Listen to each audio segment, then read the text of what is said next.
renforcer nos animateurs.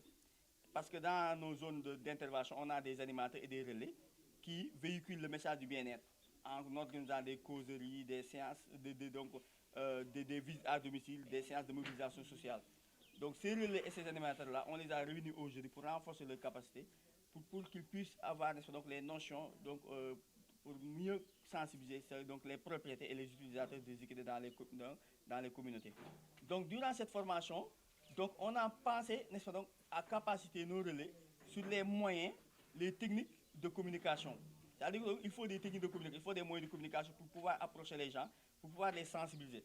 Parce que la communauté a besoin d'être sensibilisée, a besoin d'être orientée, n'est-ce pas? Donc nos relais et nos animateurs, donc on les forme, on les forme dans ce sens-là. Donc aujourd'hui, par exemple, on a parlé par exemple, de l'aspect de bien-être, le bien-être animal. Et quand on dit bien-être, on pense donc aux libertés que les animaux doivent avoir. Liberté de faim et de soif, liberté de peur et de détresse, n'est-ce pas? Liberté d'inconfort physique et thermique, n'est-ce pas? Liberté de douleur, de blessure et de maladie. Donc ce sont des libertés qu'on doit donner à l'animal pour atteindre son bien-être. Mais aujourd'hui, on parle mieux, on parle de domaines, n'est-ce pas? De 5 domaines sur lesquels les gens doivent, auxquels les gens doivent tenir compte pour pouvoir satisfaire les besoins de ces animaux-là.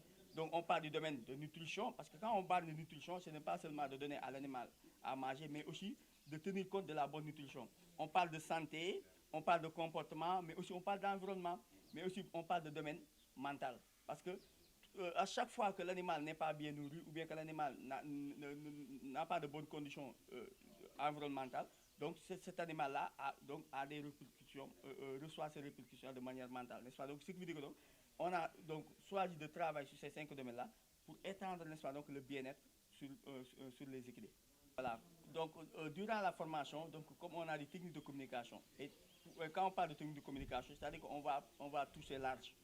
Les gens instruits, qui ne sont pas instruits, les jeunes, les femmes, les adultes, on va toucher large. C'est-à-dire qu'on va capaciter nos relais et nos animateurs de telle sorte qu'ils pourront, n'est-ce pas, donc, sensibiliser les jeunes, ils pourront sensibiliser les analphabètes, ils pourront sensibiliser, n'est-ce pas, donc, tous les couches, n'est-ce pas, donc, de la population.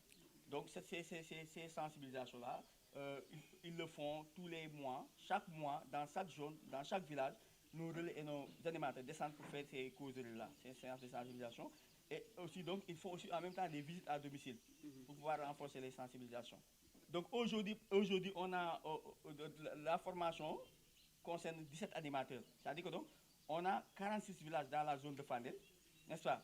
On a 46 villages dans la zone de Fandel, mais aussi donc ces villages-là, on a divisé ces villages en zones. Donc on a 10 zones dans la commune de Fandel et 7 zones dans la commune de Thiès. C'est-à-dire que donc, on a 10 animateurs dans Fandel et 7 animateurs qui sont à Thiès. Donc ces animateurs-là polarisent des zones. Et ce sont ces zones-là, ils vont dans ces zones-là, accompagner des relais pour faciliter la sensibilisation.